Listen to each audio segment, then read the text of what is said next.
take a look at the top headlines of this hour. The EU is working with G7 partners on a response to China's unjustified export controls on rare earths, which have already disrupted production for some EU companies. Trade Commissioner Maros Sefcovic stressed the need for a coordinated approach and said he is in close contact with G7 counterparts and China to find solutions. Google has announced a $15 billion investment in India over the next 5 years, including a massive data center and AI hub in Indian state of Andhra Pradesh. This new campus will be Google's largest AI investment outside the US, built in partnership with the Adani Group. Pakistan is set to sign a preliminary deal this week with the IMF to unlock a $1.2 billion payout following constructive talks on a loan review. In fact, the government is also advancing its privatization plans, including the sale of Pakistan International Airlines, aiming to boost investor interest and economic reforms.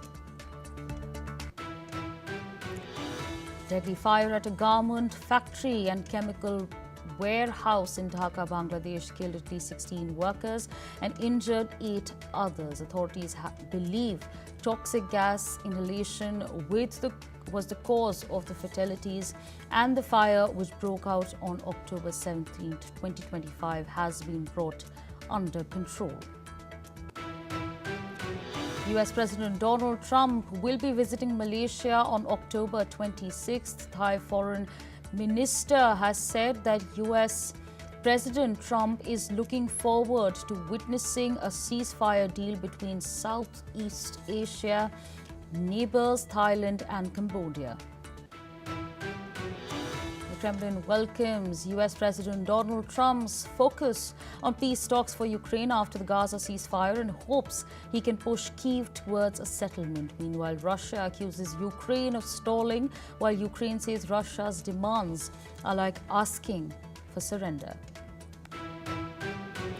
The US and China have rolled out special port fees on shipping firms registered in either countries as the trade war between the two nations continues. The US first announced these fees earlier this year, and China has levied reciprocal fees for US-linked ships in its port, with both set to activate today. Torrential rains that lashed Mexico last week have killed at least 64 people, and 65 more are missing after a tropical depression triggered landslides and flooding in parts of the Gulf Coast and central states.